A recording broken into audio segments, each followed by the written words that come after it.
Hey folks, let's talk about assessing your moon. The purpose of this video is to give you the tools to self-reflect in order for you to think about what your moon's needs are and how you stand in relationship to this part of your psyche. Now, obviously, your moon is colored by so many factors: its sign, its house placement, its aspect, its phase, its declination, its speed. So your moon is uniquely yours. But today we're going to assess the moon by its sign, which is a good starting point. We're going back to basics here in a sense, but with Aries moon, you want to have a look at the Mars sign. So that will be an important undertone to the moon's needs. So if we have an Aries moon, but Mars in Aquarius, we're going to need to take that Aquarian subtone into account. So the moon in the natal chart, to sort of summarize, symbolically represents a few things. It is the inner prism through which we filter the external world, the inner beliefs, the subconscious beliefs that help us to filter our experience of life. The moon symbolically represents the conditions under which we find emotional or inner equilibrium, what we need to feel a sense of inner security and equilibrium. So the natal chart will also show the ways in which that sense of equilibrium might be challenged. The moon is our central psychological need that needs to be satisfied for us to feel good. The moon describes our baseline temperament or mood. It describes the signature manner in which we respond and react to life, how we emotionally process our life experience. The moon also represents our nurturing function, how we nurture others. It also symbolically describes our subjective experience of childhood or the mother or the primary caregiver.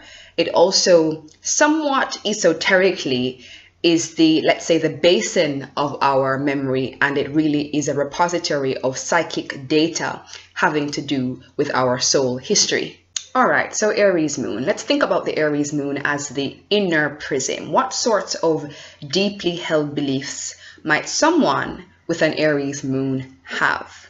As an example, an Aries moon might filter the world through the subjective notion of carpe diem, seize the day, make the most of the present moment, grab life by the horn. So it's not just that the person with an Aries moon has a personal philosophy of grab life by the horns. It's that his or her experience is subconsciously filtered through that lens. So someone with an Aries moon might have a deeply subconscious lens which says, I have to fight for what I want. Life is a competition. So life in turn reflects these inner beliefs back to the Aries person in the form of situations and people and events. How does the Aries moon person find inner equilibrium? Now, I did a video on the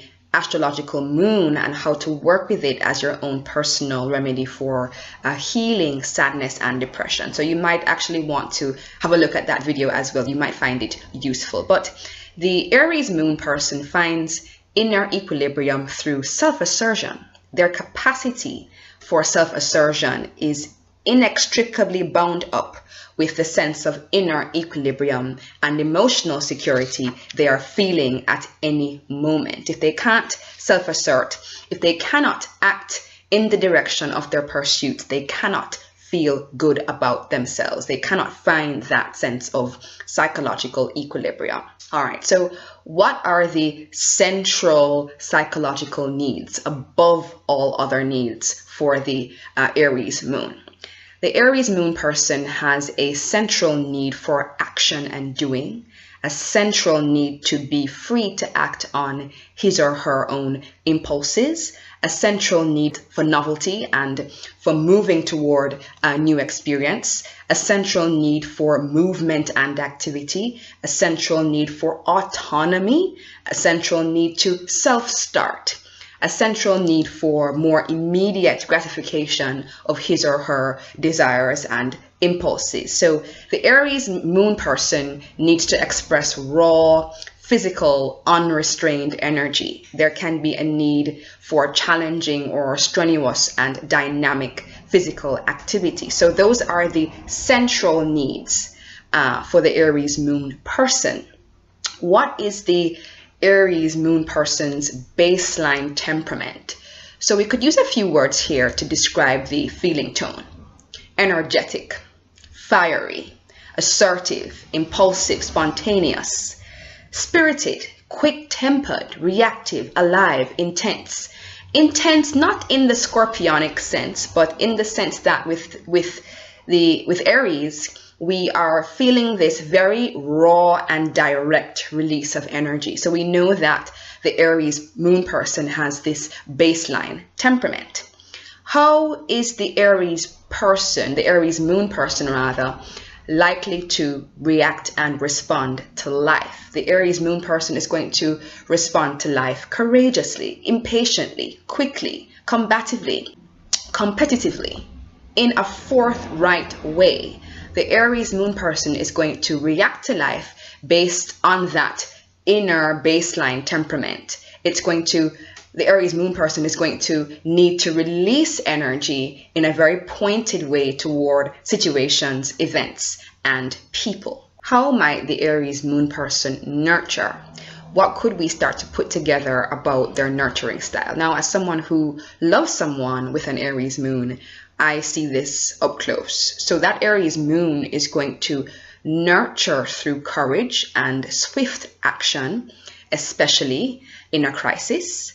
The Aries moon person will nurture you by identifying that something needs to be done, and they will just do it without being asked. Just do it. That's the kind of Aries catchphrase. So the Aries moon person is nurturing you by bringing the strengths of courage, of their capacity for direct action. What about the subjective experience of childhood or the mother? Of course, we want to remind ourselves that we're just talking about the sign energy by itself. Very basic, but important. We're not considering aspects or houses or any of that stuff. So just by sign, the mother may have encouraged an attitude of independence. The subjective experience could have been that the childhood environment was tense or competitive, maybe even angry.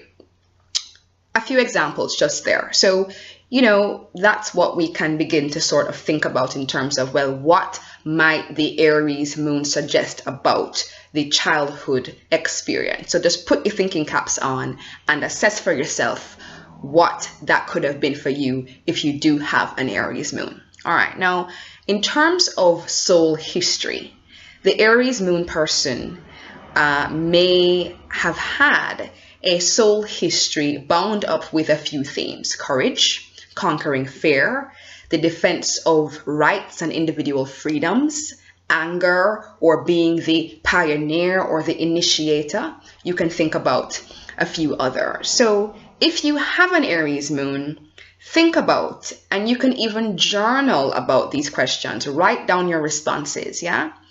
What does my Aries moon suggest about my innermost filters of the world, my innermost beliefs? 2, how do I find emotional equilibrium? And it's good to think about this, to notice yourself, to observe yourself. Having a conscious appreciation of your moon's needs definitely goes a far way, especially when you begin to engage somebody romantically or live with them. Yeah, the moon will also give you clues about how you need to approach domestic living for you to feel comfortable. So what kinds of things upset my emotional equilibrium and inner sense of security? Write it down. Yeah, what are my central needs? How do I react and respond? How do I nurture? What was my subjective experience of childhood? So begin to meditate on and to reflect on these things. It's meant to be an exercise in self-awareness. Just notice and observe yourself without too much judgment. And, I kind of do this often myself. If I'm beginning to feel a bit off balance or anxious, I kind of just tune in and check in. You know, what does my Capricorn moon need that it's not getting at the moment? And the answer usually is just the need to feel productive. So I go and I knock a few things off of my to-do list, and that usually helps me to feel back in balance. So, you know, just think about these things for yourself and observe yourself, notice yourself, and notice what your responses are, and importantly, write them down. All right, folks, so that's a quick one there to help you to assess your Aries moon for yourself. Hope this was helpful, and thanks for watching. Until next time, talk soon. Bye.